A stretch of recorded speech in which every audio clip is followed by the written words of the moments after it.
Friends, അപ്പോൾ ഇന്ന് daily വ്ളോഗിൻ്റെ 23ാമത്തെ ദിവസമാണ് കേട്ടോ. അപ്പോൾ രാവിലെ തന്നെ ഞാനും അമ്മയും കൂടി വന്നിട്ടുണ്ടായിരുന്നു.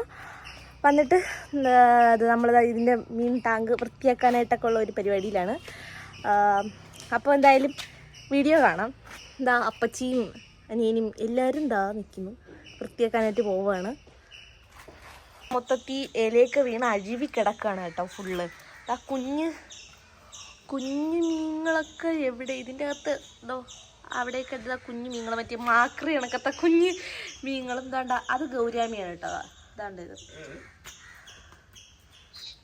അത് ഇതാ. അപ്പം ഞാനും അപ്പച്ചിയും അനിയനും കൂടി മാറ്റാനായിട്ട് പോവാണ്.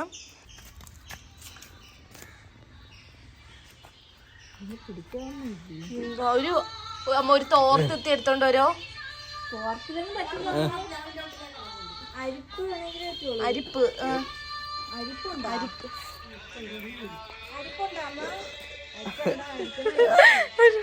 ഒരു മീൻ്റെ വെള്ളം മാറ്റി എത്ര പേര്.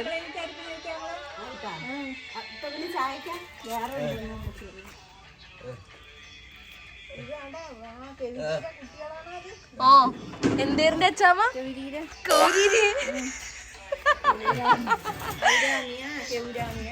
അതന്നെ.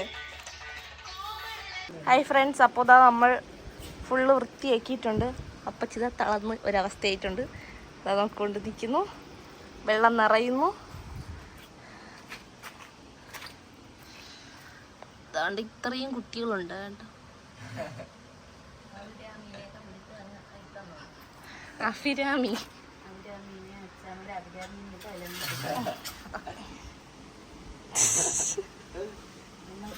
എന്നിട്ടിതാ ഗൗരാമീനെയും ബാക്കി കിടക്കുന്ന വളർത്തു മീനൊക്കെയാണ് കേട്ടോ. അപ്പം അതിനെയൊക്കെ അനിയന്താ പിടിച്ച് അത് നല്ല സേഫാക്കി ഇടുന്നതാണ്.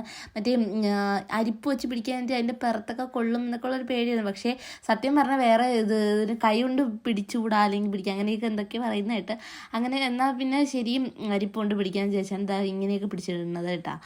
എന്നിട്ട് ഞാനും അപ്പച്ചിയും കൂടി നേരെ ബീഫ് മേടിക്കാനായിട്ട് ആറ്റിങ്ങിൽ വരെ പോകണമായിരുന്നു. അങ്ങനെ ഞാനും അപ്പച്ചിയും കൂടി ബീഫ് മേടിക്കാനായിട്ട്, സത്യം പറഞ്ഞാൽ അവിടെ ഉള്ളവർക്ക് എങ്ങനെ മുതലാവണമുണ്ട്, നിറയെ ബീഫുകൾ. അപ്പോൾ പിന്നെ ഏത് കടയിൽ നിന്ന് വാങ്ങിക്കുമ്പോൾ ഇങ്ങനെ ഓരോരുത്തർ വിളിച്ചുകൊണ്ടിരിക്കും. അത് കഴിഞ്ഞിട്ട് നേരെ കുഞ്ഞാറ്റ റൂമിലേക്കൊക്കെ പെയിൻറ്റ് മേടിക്കാനായിട്ട് പോകണമായിരുന്നു കേട്ടോ.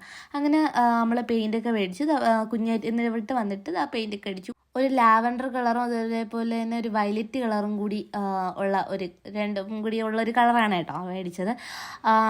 ആ സൈഡിലെന്ന് വെച്ചാൽ വെള്ളത്തിന് നനവുള്ള സ്ഥലമാണ് കേട്ടോ. അപ്പോൾ പെയിൻ്റ് അടിച്ച് ഉണങ്ങുമ്പോഴത്തേക്ക് അതൊക്കെ സെറ്റാവും. നമ്മൾ ചെറുതായിട്ട് ഒന്ന് ഉണങ്ങിയപ്പോൾ തന്നെ അപ്പച്ചിത എല്ലാം പിടിച്ചിട്ട് അവൾക്ക് റൂം മൊത്തത്തിൽ അങ്ങ് സെറ്റാക്കി കൊടുത്തു.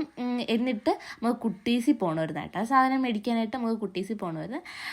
പിന്നെ ഞാൻ ഇട്ടേക്കുന്ന ഈ ലിപ്സ്റ്റിക് ഷെയ്ഡ് എനിക്ക് അപ്പച്ചി കൊണ്ട് തന്നത് ലിപ്സ്റ്റിക്കാണ് കേട്ടോ. പക്ഷേ ചെറുതായിട്ട് സ്പ്രെഡ് ആവുന്നുണ്ടെങ്കിലും കുഴപ്പമില്ല, അത്യാവശ്യം നല്ല ലിപ്സ്റ്റിക്കായിരുന്നു. അതിനുശേഷം അത് തവാനി പോയി. തവാനിയിൽ നിന്ന് കുറച്ച് സംഭവങ്ങളൊക്കെ അപ്പോൾ ഈ ഷാമ്പു മേടിക്കാനുണ്ടായിരുന്നു കേട്ടോ. അങ്ങനെ അവിടെ പോയിട്ട് ഞാൻ അനിയത്തീനെ വിളിക്കാനായിട്ട് പോകുന്ന പോക്കാണ് കേട്ടോ. ഹായ് ഫ്രണ്ട്സ്, അപ്പോൾ ഞാൻ അനിയത്തീനെ വിളിക്കാനായിട്ട് പോവാണ് കേട്ടോ. അനിയത്തീനെ ട്യൂട്ടോറിയിൽ നിന്ന് വിളിച്ചുകൊണ്ട് വരാനായിട്ട് പോവുകയാണ്. ഓക്കെ, തരാ.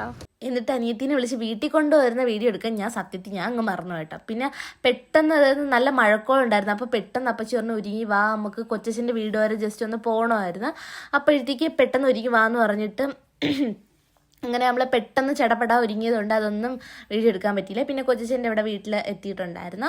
എന്നിട്ട് കൊച്ചച്ഛൻ്റെയൊക്കെ കല്യാണ ആൽബം കേട്ടോ, അത് കുറച്ച് നേരമൊക്കെ അത് നിശ്ചയത്തിൻ്റെ ആൽബവും അതുപോലെ തന്നെ കല്യാണ സമയത്തുള്ള ആൽബത്തിൻ്റെയൊക്കെ ഇതായിരുന്നു. അത് കണ്ടു. എന്നിട്ട് അവിടെ നിന്ന് ടാറ്റയും പറഞ്ഞ് ഇറങ്ങി. കുഞ്ഞാറ്റിക്ക് സ്പോർട്സിൻ്റെ ഇതിനായിട്ട് അവൾ കബഡിക്കുണ്ട് കേട്ടോ. അപ്പം കുറച്ച് സ്പോർട്സിൻ്റെ സാധനം മേടിക്കാനായിട്ട് ഒരു സ്പോർട്സ് കടയിൽ കയറിയായിരുന്നു.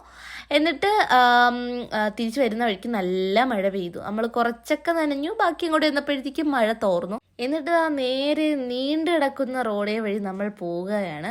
എന്നാൽ ഇല്ല, ഇനി സത്യം പറഞ്ഞാൽ എനിക്ക് വഴി അറിഞ്ഞൂടല്ലോ. അപ്പോഴത്തേക്ക് അപ്പച്ചി മുമ്പേ പോവാണ്, നമ്മൾ പിറകെ പോവാന്നുള്ള ഇതിൽ അങ്ങ് പോവാണ്. കാരണം എനിക്ക് വഴി അറിഞ്ഞൂടാ. പോയി ചുമ്മാ എന്തിനു തെറ്റിക്കണത്. ഭൂമി ഉരുണ്ടതാണെങ്കിലും നമ്മൾ എന്തെങ്കിലും എവിടെയും വെച്ച് പെട്രോൾ തീർന്ന് പോയി കഴിഞ്ഞാൽ പിന്നെ എന്ത് ചെയ്യും? പെട്രോൾ അടിക്കാൻ പോലും നമ്മളൊരു 5 പൈസ ഇല്ലല്ലോ. എന്തായാലും അപ്പച്ചിയും അവരെ പിറകെ തന്നെ ഞാനും കുഞ്ഞാറ്റിയും കൂടി വെച്ച് പിടിച്ചു. മഴ ചെറുതായിട്ട് ഈ സമയത്തും ചെറുതായിട്ട് മഴ പൊടിയുന്നുണ്ടായിരുന്നു കേട്ടോ. എന്നിട്ട് നമ്മൾ നേരെ വീട്ടിൽ എത്തി. ഒരു വൈകിട്ട് സമയമൊക്കെ ആയപ്പോഴത്തേക്കും ഞാനും അമ്മയും കൂടി വീട്ടിൽ പോകാനായിട്ട് ഇറങ്ങിയാണ്. വീട്ടിൽ വന്ന് കയറിയപ്പോഴത്തേക്കും ഞാൻ സത്യം പറഞ്ഞ ഇന്നത്തെ മൊത്തത്തിൽ ഒരു ഓട്ടപ്പാച്ചിലിനിടയിൽ ഞാൻ മൊത്തത്തിൽ ക്ഷീണിച്ചത് ഞാനേ അറിഞ്ഞില്ല. വീട്ടിൽ വന്നപ്പോഴാണ് അതിൻ്റെ ചെറിയൊരു അനുഭവപ്പെട്ടത്. ചെറുതായിട്ടുള്ളൊരു എന്തായിരുന്നു പറയാം, കുറേ നേരം ഞാൻ പെയിൻ്റ് അടിച്ചതിൻ്റെ ഒരു ചെറിയ തുള്ളി എൻ്റെ കയ്യിലുണ്ടായിരുന്നു. അതാണ് ഞാൻ നിങ്ങളെ ഈ കാണിച്ചത്. ഞാൻ പോകാൻ നേരത്ത് ഞാൻ നോക്കിയതില്ല, ചെറിയതായിട്ട് എൻ്റെ കയ്യിൻ്റെ പെയിൻറ്റിൻ്റെ തുള്ളിയൊക്കെ ഉണ്ടായിരുന്നു. എന്നിട്ട് വന്ന് കയറിയപ്പോഴത്തേക്ക് ടൈഗറിന് ഭയങ്കര സ്നേഹം. എനിക്ക് വയ്യ, പട്ടി സ്നേഹം, അങ്ങനെ പറയാലോ. എന്നിട്ടൊന്നുമില്ല. എൻ്റെ വീഡിയോ എല്ലാവർക്കും ഇഷ്ടപ്പെടുന്നുണ്ടെങ്കിൽ എല്ലാവരും അത് ലൈക്ക് ചെയ്യാനും സബ്സ്ക്രൈബ് ചെയ്യാനും ഷെയർ ചെയ്യാനും മറക്കല്ലേ കേട്ടോ. അപ്പോൾ ഇന്നത്തേക്ക് ഇത്രയുള്ളൂ. അടുത്തിട്ട് കാണാം. ബൈ.